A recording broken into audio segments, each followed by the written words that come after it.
My name is Ben, and we are here at the Plymouth Pet Store to ask Deb, who works here as a manager at the store, some questions. So we wanted to know what you think. What do you think makes a capable pet owner? Somebody that has done the research so that they know what they need for care as far as food, environment, how much it costs to take care of them, if they have the time that is involved in taking care of them, and if it's okay with everyone else that lives in their house. Right. Okay, and what do you do in the event that someone who you feel is incapable of caring for an animal wants to buy it? We generally try and talk them out of it by saying things like that might be too expensive to care for in the future. If somebody is pretty insistent on it, we don't have a lot of legal rights to not sell it to them, although we have done that before.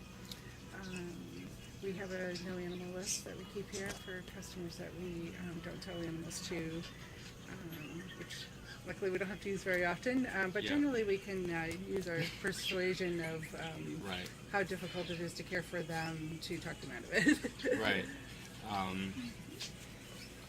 Okay, and so in going keeping on that point, does the intelligence of an animal make a difference? Like, for example, a tarantula versus a cat in determining whether or not. Definitely. Yeah.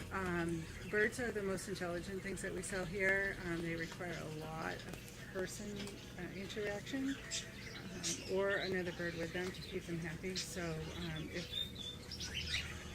if somebody's looking at that, we sort of ask them a lot more questions than we might ask somebody that's picking up a reptile.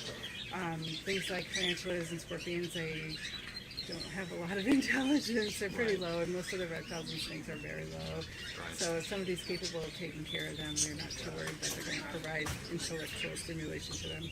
Right. All right, and two more. Does the intention to purchase an animal as a feeder as opposed to a pet make a difference in determining the cost of an animal? So if I wanted to buy a rat, for example, and I was using it as a feeder, would that be less money than as a pet? We charge the same for both. Okay. And last question, do you need to care about animals to work at a pet store? No. No? Generally not. Most people do, of course. I've been here for almost 30 years, so I have found in the past that people that care, like, I know you're going to play this in class, so I want to phrase it carefully. People that care the most sometimes have a hard time because they're selling pets to maybe somebody that they don't think is the greatest home, or they're selling feeders. We've had several people leave because they weren't able to sell mice and rats as feeders. They get very emotionally invested in something that maybe gets sick. So to the extreme, it can definitely be detrimental to working. You have to care about them some. All right. Well, thank you so much for Okay,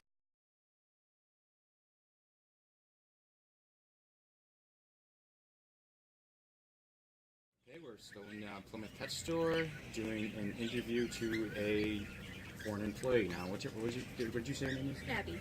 Abby, thank you so much for doing this, by the way. You're welcome. So the first question I have for you is, what do you think makes a capable pet owner? Somebody that's responsible and willing to sacrifice their own time and energy and whatnot to take care of an animal. If they're too selfish, it doesn't work. Right. And what do you do in the event that someone who you think is, well, in your words, selfish or incapable of caring for a pet wants to buy it? Try to talk them out of it at first. Like if they're interested in a hamster or a rat or whatever, I'm like, oh, well, this one bites. You know, try not to make it obvious that I think they're not, good or whatever. But then if they still want to buy it, I usually will ask Deb or whatever, somebody that's higher up and be like, hey, tell this person they can't buy this animal. Right. You said you're legally obligated to, though, right? To sell to anybody? I don't think so. Really? Yeah. I thought that we have the right to refuse the sale. Okay. Oh, yeah. Okay. Okay. There's a fine line, I guess. Yeah. All right. And on that topic, does the intelligence of an animal make a difference? I.e., you're selling a tarantula versus a cat? Yeah. Oh, for sure. Things that aren't very intelligent don't need a lot of stimulation, don't need a lot of time from you, whereas something that needs a lot more from a person, obviously is going to take more time and stuff. Great. And last question: do you need to care about animals to work at a pet store? I think yes and no. That's weird. Yes, because you have to take care of them every day. You have to be able to, tell when they're sick or whatever. You need to care for that to be possible. But at the same time, we have to feed mice to the snakes, Right. and we have to, I have to do that too. yeah, things get sick and it's Circle of sad. life. But so you have to be able to care about them, but separate yourself from that at the same time. Okay. Well, thank you so much.